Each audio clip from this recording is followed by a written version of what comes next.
हमने जैसे अभी डिस्कस कर लिया था कि नल हाइपोथेसिस क्या होता है। सो हमने कहा था कि नल हाइपोथेसिस इज, इसका सिंबल है H नॉट, और null hypothesis is usually that it is there is no difference between the groups are variables. और साथ में हम ये भी कह सकते हैं कि ये बाय डिफॉल्ट जो एक हाइपोथेसिस होता है that is always the null hypothesis. ठीक है, अब इसी नल हाइपोथेसिस का अपोजिट क्या होता है? इसी नल हाइपोथेसिस का जो अपोजिट है that is the alternate hypothesis. ठीक है, नल हाइपोथेसिस के बिल्कुल अपोजिट जो है that is the alternate hypothesis. अब नल हाइपोथेसिस को अगर हम H नॉट से लिख रहे हैं तो ऑल्टरनेट हाइपोथेसिस को हमेशा हम HA से लिखते हैं, या इसको H1 भी कहा जाता है। Know what is the alternate hypothesis? It is entirely opposite to null hypothesis. While null hypothesis was saying there is no difference between the groups or no difference between the variables, in alternate hypothesis we say there is a difference. इसको example से समझना पड़ेगा, otherwise ये चीज़ें कभी जिंदगी में समझ नहीं आती हैं। हम एक छोटी सी एग्जाम्पल ले लेते हैं। पिछली वीडियो में हमने वैसे भी नल हाइपोथेसिस की एग्जाम्पल भी नहीं देखी थी, सिंपल उसका फिनोमिनन देखा था। हम कहते हैं कि जो नल हाइपोथेसिस, हम सिंपल सी बात कर लेते हैं कि जी एक हॉस्टल ले लेते हैं हम, बॉयज़ का और गर्ल्स का। ठीक है, हम उसमें सिंपली ये कैलकुलेट कर लेते हैं। हम ये देख लेते हैं कि कितने मीन आवर्स उसमें जो है वो कितने आवर्स बॉयज़ पढ़ते हैं और कितने आवर्स गर्ल्स जो है वो स्टडी करती हैं। ऑब्वियसली इम्तिहान के नज़दीक, वैसे तो कि हम लोग नहीं पढ़ते, बिल्कुल सच्ची बात है, इम्तिहान के नज़दीक हम पढ़ते हैं, कोई ना कोई जुगाड़ लगाने की कोशिश करते हैं। सो अगर हम हमारा बॉयज़ और गर्ल्स के हम हॉस्टल में दोनों में बच्चों से पूछ लें कि भाई आप कितने कितने आवर्स पढ़ते हो, तो उसका ऑब्वियसली फिर हर बच्चा जितना बताएगा उसके फिर हम एक मीन निकाल लेंगे। तो वो मीन हमें पहले ही पता है कि जो सैम्पल मीन है उसको हम x बार से लिखते हैं और जो पॉपुलेशन म्यू है उसको हम म्यू से लिखते हैं।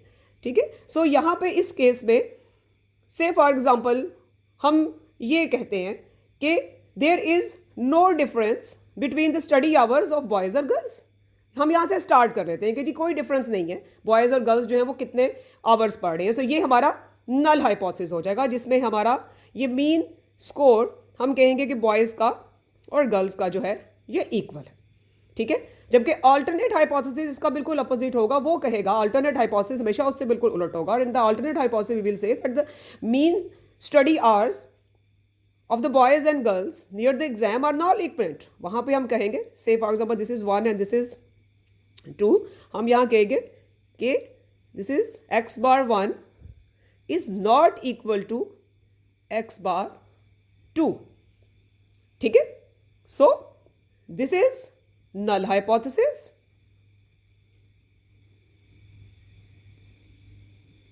and this is obviously the alternate hypothesis. In the alternate hypothesis we are always saying anything that is opposite to null hypothesis. In the null hypothesis we are saying that it is same. It's not always that we stick to this thing that we have to use this word there is no difference, there is no difference. We can also say that the two values or the two parameters they are almost same.